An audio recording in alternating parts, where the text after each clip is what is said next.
ভারতের ইতিহাস মহান যোদ্ধাদের ইতিহাস, কিন্তু লাচিত বরফুকানের মতো কিংবদন্তি যোদ্ধা খুব কম পাওয়া যায়। একজন নির্ভীক সেনাপতি যিনি আসামকে শক্তিশালী মুঘল সাম্রাজ্যের হাত থেকে রক্ষা করেছিলেন। সরাইঘাটের যুদ্ধে তার নেতৃত্ব ও সাহসিকতা ভারতীয় ইতিহাসে অতুলনীয়। কে ছিলেন এই লাচিত বরফুকান? তিনি কিভাবে মুঘলদের আসাম জয় করা থেকে বিরত রেখেছিলেন? এই ভিডিওতে আমরা সেটাই জানব। নমস্কার, সোলফুল স্টোরিজে আপনাদের অনেক অনেক স্বাগত জানাই। লাচিত বরফুকান ১৬২২ সালে অহোম রাজ্যের প্রথম বর্বরোয়া মুমাইতামলি বরবরুয়ার ঘরে জন্মগ্রহণ করেন। অল্প বয়স থেকেই লাচিত প্রশাসন, সামরিক কৌশল এবং যুদ্ধে প্রশিক্ষণ লাভ করেন। তার নিষ্ঠা এবং বুদ্ধিমত্তা তাকে রাজদরবারে স্থান করে দেয় এবং শীঘ্রই তিনি অহোম সেনাবাহিনীর সর্বোচ্চ সেনাপতি বরফুকান হিসেবে নিযুক্ত হন। ঔরঙ্গজেবের নেতৃত্বে মুঘল সাম্রাজ্য ইতিমধ্যেই ভারতের বেশিরভাগ অংশ দখল করে ফেলেছিল।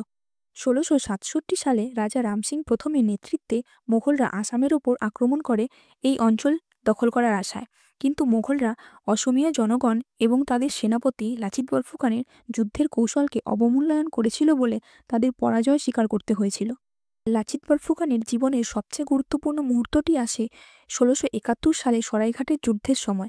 মুঘলরা ব্রহ্মপুত্র নদী দিয়ে আক্রমণ করে আসাম দখল করার পরিকল্পনা করেছিল, কিন্তু লাচিত দুর্দান্ত কৌশলে দ্রুত ছোট নৌকা ব্যবহার করে বিশাল মুঘল নৌবহরকে আক্রমণ করেছিল। তার সৈন্যরা তীর, বন্দুক, কামান দিয়ে আক্রমণ করে নদীকে যুদ্ধক্ষেত্রে পরিণত করেছিল। গুরুতর অসুস্থ হওয়া সত্ত্বেও লাচিত পিছু হাঁটতে অস্বীকার করেন, বরং তিনি সামনে থেকে নেতৃত্ব দিয়ে তার সৈন্যদের শেষ নিঃশ্বাস পর্যন্ত লড়াই করার জন্য অনুপ্রাণিত করেছিলেন। তার বিখ্যাত কথাগুলি যুদ্ধক্ষেত্র জুড়ে প্রতিধ্বনিত হয়েছিল। তাদের মধ্যে একটি কথা হলো, "দেখো থেকে মোমাই ডাঙর নহই", যার বাংলা অর্থ হলো, "আমার দেশ আমার জীবনের থেকেও গুরুত্বপূর্ণ"। অতুলনীয় সাহসের সাথে অহোম সেনাবাহিনী মুঘলদের পরাজিত করে তাদের পিছু হাঁটতে বাধ্য করে। এটি ছিল ভারতীয় ইতিহাসে অন্যতম সামরিক বিজয়। লাচিত বরফুকানের সাহসিকতা আজও স্মরণীয়। তার অবদানের প্রতি শ্রদ্ধা জানাতে আসামে প্রতি বছর ২৪শে নভেম্বর দিনটিকে লাচিত দিবস হিসেবে পালন করা হয়। তার দেশপ্রেম, নেতৃত্ব এবং আত্মত্যাগ তাকে ভারতের অন্যতম সেরা যোদ্ধার পরিচয় দেন। আজও লাচিত বরফুকানের সাহস লক্ষ লক্ষ মানুষকে অনুপ্রাণিত করে। তার গল্পটি আমাদের মনে করিয়ে দেয়, প্রকৃত বীরদের কখনো মৃত্যু হয় না।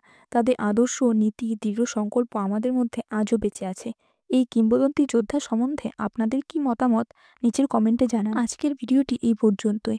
এমন আরও ভিডিও পেতে আমাদের চ্যানেলটিকে সাবস্ক্রাইব করে লাইক, কমেন্ট, শেয়ার করে পাশে থাকবেন। ধন্যবাদ।